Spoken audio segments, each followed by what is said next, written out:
What up, y'all? I'm back with another video, and I'm here to review the debut studio album from TDE artist SZA.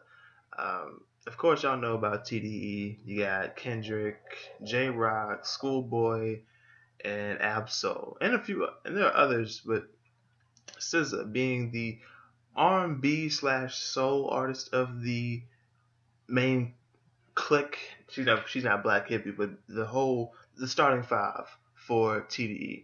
You've got them, the four rappers mentioned, and then you have SZA, the R&B and soul artist of the group, but who is is known in the hip hop community, and those artists being known in the R&B community as well. But they're not necessarily not necessarily welcome, but they're not always guests in the R&B scene as SZA is in the hip hop scene. She arrives in the hip hop scene. She's more, around in the hip hop scene than those guys are in the R&B slash alternative R&B slash alternative soul scene. So debut album, 14 tracks, 49 minutes, and Kendrick is featured on here along with Travis Scott and oh man, actually there's a feature towards the end actually. Oh yeah, Isaiah Rashad, other TDE guy. So I guess you could say SZA's like the sixth man off the bench.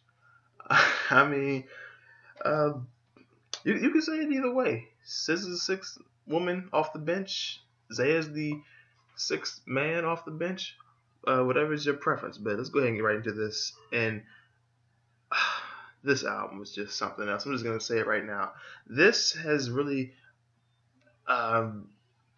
it has restored my faith in modern R&B because I don't want to dislike modern R&B. I don't want to be such an outsider to what's going on. I mean, I know what drops, but I don't necessarily listen to it as much as I do hip hop, of course, because there's more dropping, and I'm just more interested in hip hop. I find myself listening to rock and metal before I listen to R&B that comes out today because it's just not the same to me. But when Frank Ocean dropped Blonde last year, when Solange dropped A Seat at the Table, Sampha dropping his debut album Process this year, um, Khalid dropping American Teen, River Tiber, Bad Bad Not Good, Mahid Jordan dropping their projects. It's like albums like that are restoring my faith, but this one has restored it, not necessarily completely, but more than all of those, because this is just amazing. It's just a great studio album. I'm just saying it right now. I've already spoiled the review, I guess, because I like it, but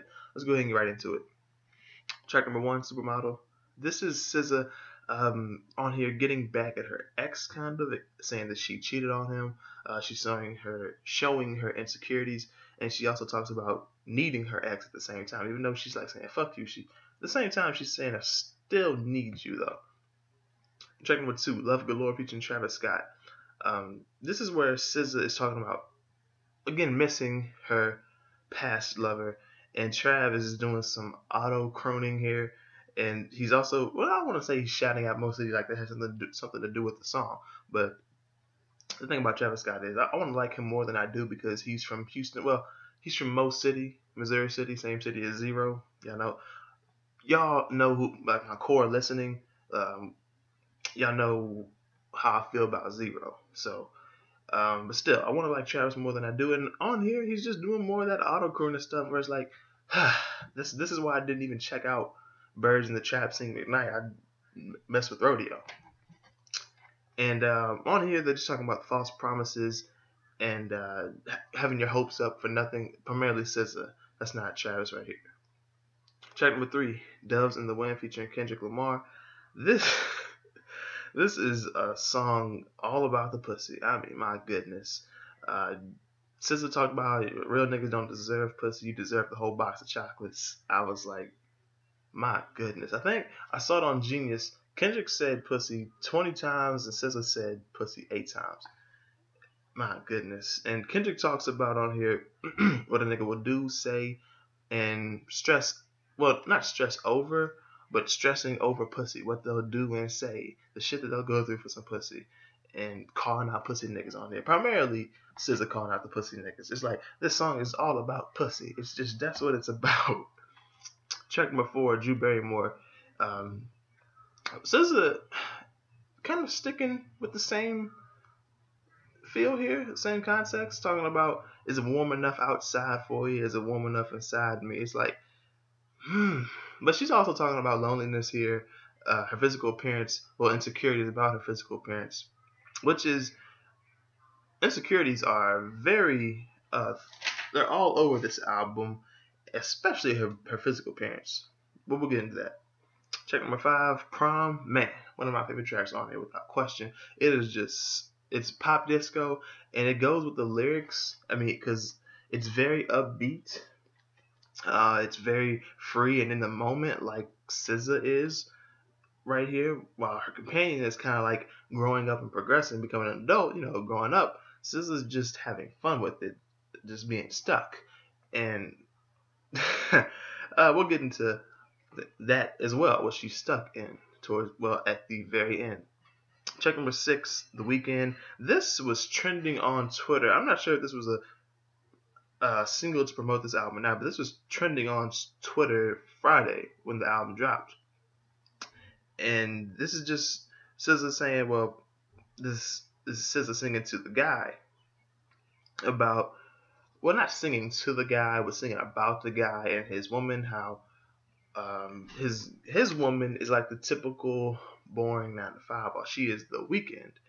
And just saying, like, on the week, I guess you got him, but I just keep him satisfied through the weekend. Like, on the weekend, there is nobody, there is no girl for him except for SZA. And like I said, she keeps him satisfied on the weekend, throughout the weekend. And what I get from this is SZA is just convinced that her being the side, she's better than the main. And like I said, the main girl for this dude is the boring 9 to 5, but SZA is the Weeknd, where I guess how some people look at the 9 to 5 compared to the Weeknd. 9 to 5 is, can't wait for it to be over. That's what his main girl is, while the side chick is SZA, and she's the Weeknd, and she's just the time of his life on the weekend.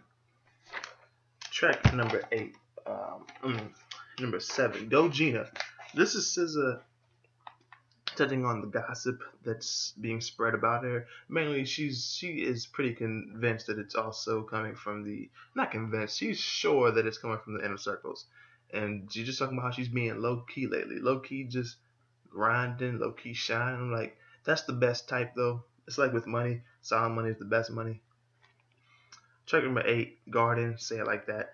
This is SZA completely drunk in love. She hopes that the real her will never be found out about this guy, because then she'll never be loved herself. And she needs this man to call it out on her BS, make her a better person, and also to lie to her about having a big booty. And lie that it's getting even bigger, because she's pretty insecure about that. And it was a very funny outro conversation with her grandma, but like getting that wisdom from grandma here, saying like, if I don't like you, you don't like me, that's fine, but you ain't gotta talk bad about me, and I don't have to talk bad about you. I guess that's kind of like the whole, when people break up, especially young, really young, in their late teens or extremely early 20s, break up and things like that, or something just goes wrong and you start talking bad about each other when it finally hits the fan and it's all over. So it's like grandma right there, just being funny but wise at the same time. Check number 9, Broken Clocks. One of my favorite tracks on here, primarily because of the looped sample of West from River Tiber off his debut album Indigo last year, which was just great. And this is SZA asking her ex of 3 years at this point, like, why are you still on me? Like, you still talk about me, you still worry about me, still. I mean, I guess she's not wondering why he still cares about it, but why, like, you act like we're still together. We've been off for 3 years now, not on and off, just off. I've moved on, but you're still stuck on me. Like, just move on, like I have. And like I said, just that looped sample, I love it. Track number 10, Anything. This is one of those tracks where I still give it a check mark, like every other track before it, except for was it track number? Yeah, track number 5, Prom. I gave that a star because it's one of my favorite tracks on here. And Broken Clocks got a star as well. But this got a check and a circle next to it because there's not a track on here that I dislike. There are 3 where I'm like, not my favorites.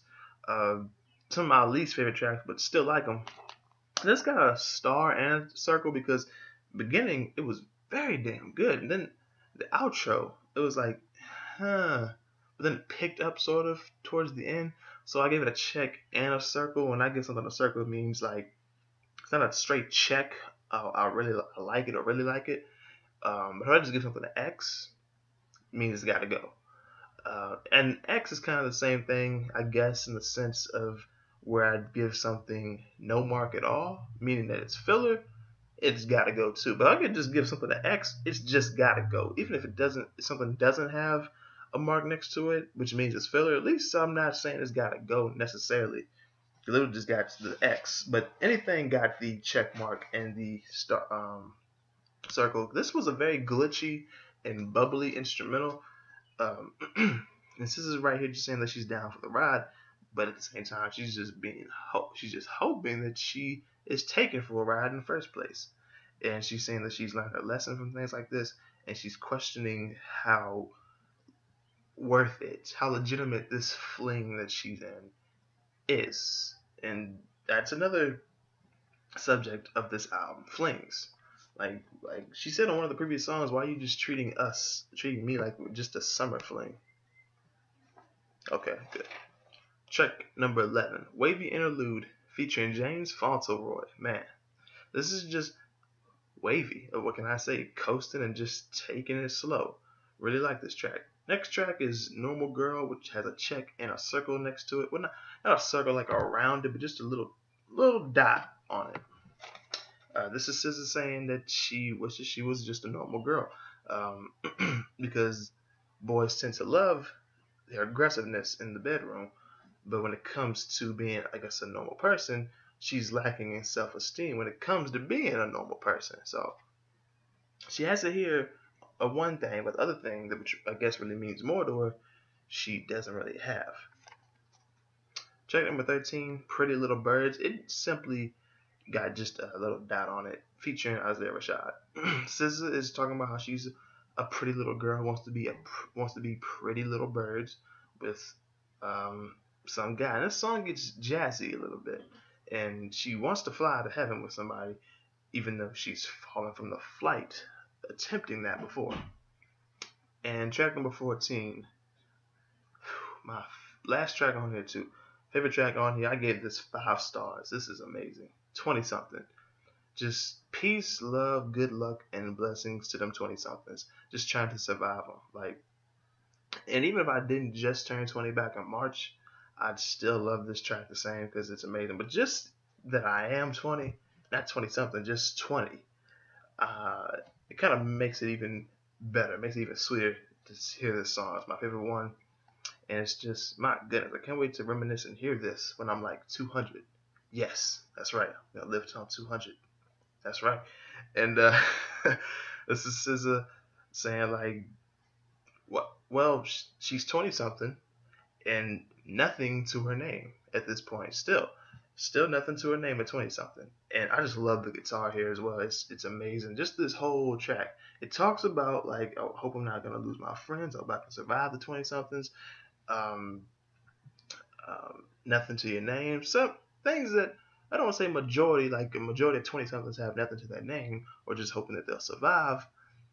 But 20-somethings feel like this. People feel like this, but especially 20-somethings, early to mid, late. It's like they feel like this. I just turned 20, but I can relate to that. Not just trying to survive, but want to have something to your name. That's anybody though, but especially the millennials. Even though I'm not a millennial, Generation Z, I think that's what it is. But still, I can relate. So this album was just amazing. Not a track on here where I thought it was filler. Not a track on here that I said it has got to go. Only 3 where I gave them little dots, but 2 of them I gave check marks anyway right beside it. Only 1 had a dot next to it where it's like, I don't really like it. I mean, I like it, but not really like it. and it's not an X where I'm like, it just has to go, and it's not filler either. So it's like, it's more towards the like. But at the same time, I'd have to give this a solid 8. I want to give it to an 8.5, but if it wasn't for those 3 tracks that got the dots on it, if they were just better, or if they even weren't there at all, maybe I could have given it a solid 8.5, maybe an 8 to an 8.5, but still solid album, debut album too. Man, I can't wait for the next one. Like I told you, this album primarily has restored, not all of it, but this is the primary album that's restored my faith in modern R&B. I'll definitely be checking more of it out. Like Khalid, that American Teen album, which is alternative R&B / alternative soul. I'll definitely be checking that out, even though I'm 3 months late on it, and I'll definitely be reviewing it. So that's pretty much it. Also, I have new playlists. I'm gonna update them as soon as this video is over and I upload it. Rock / metal playlists. Well, rock / metal review playlists. I don't have a hip hop review playlist because primarily what my channel is hip hop review. So you don't really need a playlist. You can just look down the videos. What else I have? I don't have soul. I don't believe. But I have R&B. I guess I'll put R&B / soul in the title for that playlist. I don't have jazz. I don't think I'm gonna need to, even though Bad Bad Not Good is jazz, but it's soul at the same time. So I guess I can put that in the R&B / soul section. And I have an EDM / trance / house music review section. I don't think I have a contemporary or temporary. But that's pretty much it. Thank you for watching. Like I said, 8 out of 10.